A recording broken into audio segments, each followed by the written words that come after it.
حضرت نظام الدین اولیاء محبوب الہی رحمۃ اللہ علیہ نے حضرت مولا علی مشکل کشا رضی اللہ تعالیٰ عنہ کی فضیلت بیان کرتے ہوئے ایک مقام پر لکھا ہے، آپ کی کتاب افضل الفوائد حصہ دوم میں، جس کا نام راحت المحبین بھی ہے، اس میں آپ کے ملفوظات ہیں، اس میں لکھا جاتا ہے کہ پچھلے زمانے میں حضرت داؤد علیہ السلام کیسے نامور نبی ہیں، کیا شان ہے۔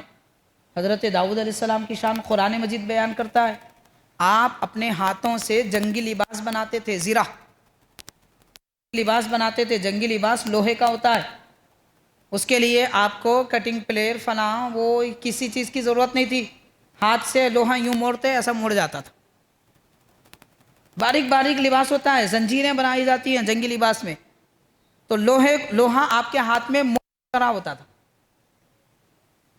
یہ تو قرآن مجید میں ہے، احادیث پاک میں بھی ہے، مگر ایک اہمیت والی بات، ایک گر کی بات جو حضرت محبوب الہی رحمۃ اللہ علیہ سے منسوب ہے اور لکھی گئی ہے اور وہ معتبر بھی ہے۔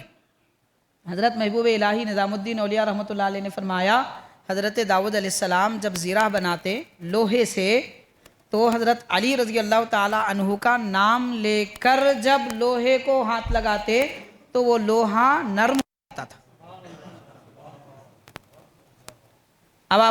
اب یہ مگر غلط فہمی میں مت جائیے، بات بڑی عظمت اور شان کی ہے۔ داؤد علیہ السلام نبی ہیں، حضرت علی پیارے نبی صلی اللہ علیہ وسلم کے امتی ہیں، صحابی ہیں، خلیفہ ہیں، اعلیٰ مقام ہے خلفائے راشدین میں، اور صحابہ کرام میں اعلیٰ مقام ہے، خلفائے راشدین میں سے ہیں، مگر نبی نہیں ہے۔ نبی کی جو فضیلت ہوتی ہے کسی اور کی نہیں ہوتی۔ پھر اب سوال پیدا ہوتا ہے، حضرت داؤد علیہ السلام اتنے بڑے نبی ہیں، آپ کو حضرت علی کا نام لینے کی کیا ضرورت؟ تو یہاں غلط فہمی نہیں ہونا چاہیے، بیان کرنے میں انداز بیان غلط ہو گیا، لوگوں کا ذہن بدل جاتا ہے اور بے ادبی ہو جاتی ہے انبیاء کی، نہیں ہونا چاہیے ایسا۔ یہ اہل سنت ہے، اہل سنت کا جو طریقہ ہے وہ بالکل محتاط طریقہ ہے۔ نبی کی شان نبی کی شان، علی کی شان علی کی شان، علی نبی نہیں ہو سکتے، نبی تو سب سے اعلیٰ ہے، حضرت داؤد علیہ السلام ہے۔ پھر کیا ہے آخر بات کیا ہے؟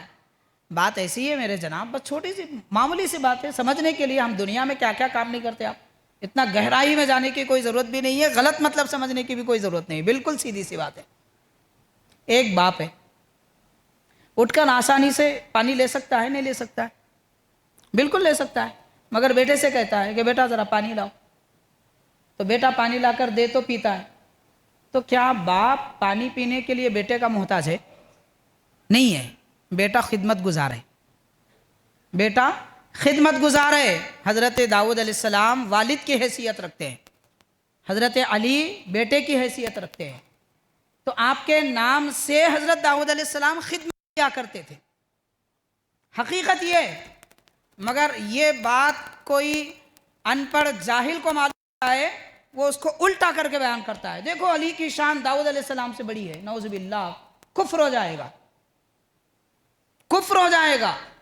یہ نزاکت کی باتیں ہیں، یہ علم ہے، یہ دین ہے، اس کو سمجھنے کی ضرورت ہے، منمانی نہیں ہے، میرے کو جو سمجھ میں آیا میں بولا۔ آپ کون ہیں؟ آپ بولنے والے وہی بولیں گے جو لکھا گیا ہے، اور ویسا ہی بولیں گے جیسا سکھایا گیا ہے۔ انداز بھی بدل جائے، زبان پھسل جائے گی، آسمان سے زمین پہ گر جائیں گے۔ بڑی ذمہ داری ہے بولنا، کوئی معمولی بات نہیں ہے، پل صراط ہے۔ سب سے سرکار نے ارشاد فرمایا، دوزخ میں زیادہ تر عالموں کو دیکھا ہوں، حضور فرماتے ہیں عالموں کو دیکھا ہوں، مطلب جاننے والے، وہ عالم نے جو پرہیزگار ہیں۔ سب کو ایک زمرے میں اور سارے لوگوں کو ایک لکڑی سے ہانکوں گا ایسی بات بھی نہیں چلے گی، وہ عالم نہیں ہے جو پرہیزگار ہیں، وہ دنیا دار عالم جو سمجھتے نہیں ہیں، بہک جاتے ہیں، زبان سے پھسل جاتے ہیں، عمل سے پھسل جاتے ہیں، ان کے متعلق حضور نے یہ فرمایا ہے۔ تو کیا وجہ ہوگی اتنے زیادہ عالموں کو دوزخ میں دیکھنے کی؟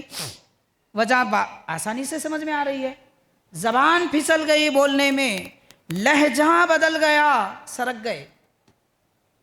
جتنی قوم سن رہی ہے ان کے دماغ میں غلط بات بیٹھ گئی، سب کے گمراہی کا وبال بولنے والے پر ہے۔ سنبھل کے سوچ کے بولنا پڑتا ہے جناب، یہ مسلح، یہ ممبر کوئی معمولی بات نہیں ہے، پل صراط ہے، دنیا میں پل صراط ہے، سب کو آخرت میں گزرنا ہوتا ہے، اور علماء کو دنیا میں ہی گزرنا ہوتا ہے۔ زبان کھینچ لی جائے گی، جو غلط عالم بولتے ہیں زبان کھینچ لی جائے گی، یہ کوئی معمولی بات نہیں ہے، دوزخ قبر میں بھی چلتے رہیں گے، سزائیں دی جائیں گی۔ غلط پیام لوگوں تک اگر پہنچایا جائے، بڑی ذمہ داری کا معاملہ ہے۔